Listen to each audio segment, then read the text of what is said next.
तो बात इस मुद्दे पे चल रही थी कि हमारी पिछली पेरेंट्स वाली जो जनरेशन है, उन्होंने लाइफ में सारी चीज़ें इतनी स्मूथली कैसे कर ली। ज़मीन ली, घर बनाया, बच्चे पढ़ाए, बड़े करे, उनकी शादी करी और अपनी लाइफ भी ठीक-ठाक जी और एन्जॉय करते हुए आज भी अच्छे से जी रहे हैं। और वहीं जो आज की जनरेशन है, जो मिलेनियल्स है या जो नई जनरेशन है, उनके लिए इतना मुश्किल क्यों है? खर्चे ही पूरे नहीं पड़ रहे हैं बहुत सारे लोगों के तो इतनी टफ सिचुएशन क्यों हो गई है? आई थिंक इसका आंसर ये है, इसको एक एग्ज़ाम्पल से समझते हैं। 1995 में देहरादून में एक पर्टिकुलर एरिया की जमीन की कॉस्ट थी 60 से 65 रुपए गज। आज के टाइम पे एक डिसेंट जमीन अगर उसी एरिया में जमीन की कॉस्ट है 35 से 40 हजार रुपए गज। तो 1995 के अराउंड अगर एक एवरेज पकड़े तो मोस्टली लोग सरकारी जॉब में होते थे, बट अगर वैसे एवरेज भी पकड़े तो 1500 से 2000 रुपए तक की सैलरी होती थी। तो उसमें से 50% एक्सपेंसेस होते थे। क्यों? क्योंकि फालतू के खर्चे नहीं होते थे। गाड़ी लेना उस जमाने में मैंडेटरी नहीं था, पब्लिक ट्रांसपोर्ट पे जाते थे। सेफ्टी कंसर्न ऐसा नहीं था कि बड़ी बड़ी सोसाइटीज में रहना, क्योंकि आप सेफ्टी कंसर्न की वजह से रह रहे हैं। आज के टाइम पे इंडिविजुअल घरों में रहना बहुत रिस्की है।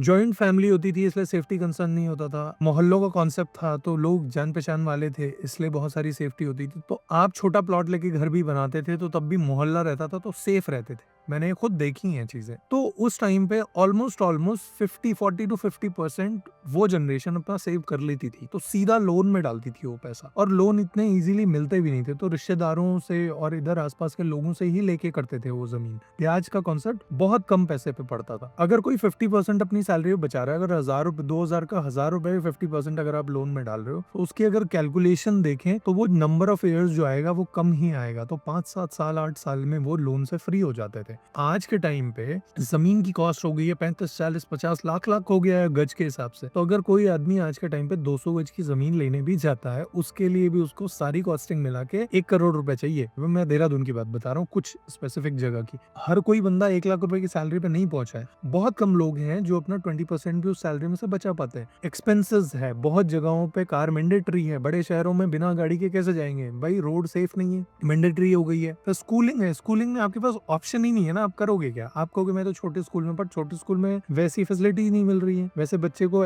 माहौल नहीं मिल रहा है, तो पैसा आपको खर्च करना पड़ेगा। बच्चे की सेफ्टी है, स्किल्स हैं, 10 चीजें हैं। आप जहाँ रह रहे हैं आपको माहौल वैसा चाहिए। तो मैं शो ऑफ की बात नहीं कर रहा हूँ, मैं मैंडेटरी चीजों की बात कर रहा हूँ। तो अगर आज के टाइम पे कोई घर लेने भी जाता है, 1 करोड़ में अगर मान लो कोई घर लेता है, वैसे तो मिल नहीं रहा है, पर अगर मान लो 1 करोड़ में कोई घर मिलता भी है, इस सिनेरियो में अगर आप एक बार कैलकुलेशन करके देखोगे ना, वो 1 करोड़ चुकाने में उसको कम से कम 30-35 साल लगेंगे, अगर सिर्फ 20% का हिसाब में लगा रहा हूँ। और अभी मैंने इसमें इंटरेस्ट भी नहीं जोड़ा है। तो नो डाउट जो लाइफस्टाइल एक्सपेंसेस और जो महंगाई बढ़ी है, प्रॉपर्टी प्राइसेस जो बढ़े हैं, वो ड्रास्टिकली बढ़े हैं। ऐसी बहुत सारी रिपोर्ट्स दिखती हैं, रोज वीडियोस सोशल मीडिया पे वायरल हो रहे हैं। जितने पैसों में, जितनी हमारी पूरी साल भर की फीस में हमने इंजीनियरिंग करी, वो आज के जमाने में एक बच्चे की स्कूल फी है 3 लाख 4 लाख रुपया। तो पॉइंट ये है कि महंगाई बढ़ी है, तो कंपैरिजन किसी भी सिनेरियो में नहीं है। डेफिनेटली मेहनत उन्होंने भी बहुत करी, बट सिचुएशंस अलग हो गई। आज सिचुएशन बिल्कुल अलग है। अगर वो इस सिचुएशन में होते तो उनके लिए भी बहुत चैलेंजिंग होता, क्योंकि इंडिया में बहुत कम लोग हैं यार जो 1 लाख रुपए भी टच कर पाते हैं। और अगर आप 1 लाख रुपए से ऊपर टच कर रहे हैं तो डेफिनेटली आप मतलब लाइफ में अच्छा कर रहे हो। एक्सटर्नल फैक्टर्स बहुत मैटर करते हैं, that's why life is difficult these days.